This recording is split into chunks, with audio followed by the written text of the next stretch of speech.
Did you know this might be your kid, despite your best intentions and efforts? Welcome, dads. Today's topic is both crucial and alarming. We're diving into 3 worst ways you can ruin your kids, even without knowing. Now, don't get the wrong idea. This isn't a manual for bad parenting. Instead, consider it a stern wake-up call, a litany of things you should absolutely, positively, never, ever do. You don't need to be a criminal, substance addict, or abusive father to cause such horrible damage. In fact, alarmingly, many of us do these very things, often without even realizing the extent of the harm we could be causing. By the way, if you would like to first learn what it means to be a great father, make sure to watch the video in the link. First on our list, turning digital devices into the modern-day pacifier. It's a Saturday night.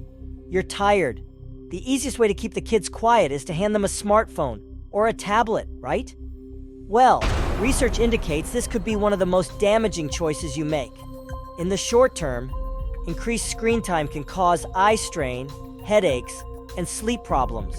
The blue light emitted by screens tricks the brain into thinking it's daytime, thereby disrupting the circadian rhythm that regulates healthy sleep. A study even indicated that children who spend more time on screens have smaller brains and lower cognitive function. That's right, you're effectively lowering your child's IQ. Exposure to certain types of content at an early age can lead to anxiety and depression. It can also impede your kid's ability to communicate and collaborate with others.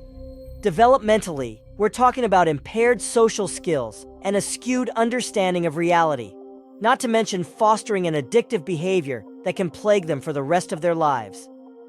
If you're on a quest to sabotage your child's future, the smartphone is your weapon of choice. But of course, I'm guessing you're not, so let's be more vigilant about this.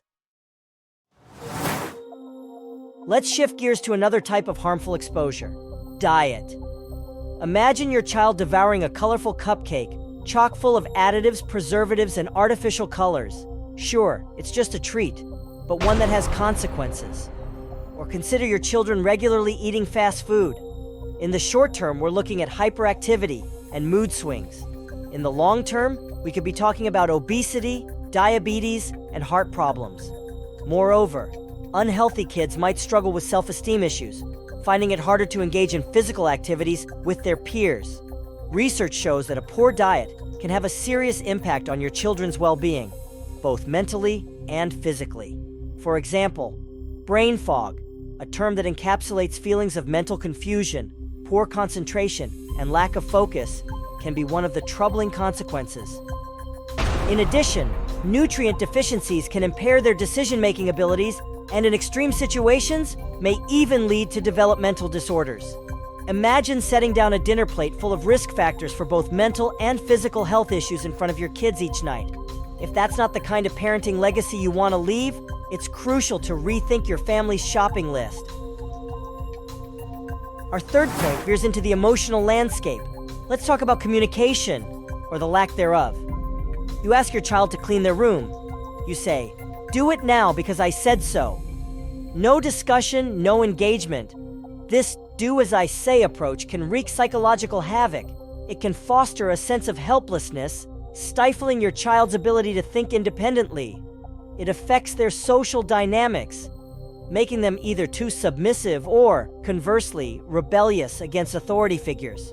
It hampers their emotional intelligence and creates an unnecessary power dynamic that can last into adulthood, potentially resulting in ongoing emotional distress or interpersonal conflicts. But that's not it. A lack of independent thought means poor problem-solving skills, hindered creativity, and ultimately, reduced career opportunities and even financial stability. In essence, you're setting them up for a life of limited possibilities. That's not what we want for them, is it? So here we are at the end of this enlightening, albeit unsettling journey. If you find you're guilty of any of these, don't despair. Parenting is the toughest job you'll ever love, and love means making a change for the better. The goal here isn't to shame, but to illuminate areas where we might unknowingly be failing our children. and it's never too late to reroute. Let's make the choices today that will empower our children for a lifetime. Thanks for investing these few minutes into something that could change your child's life for the better. We would like to hear from you about some of the things you do, casually or mindlessly, that you now believe need to change soon. Please leave your thoughts in the comments. Until next time.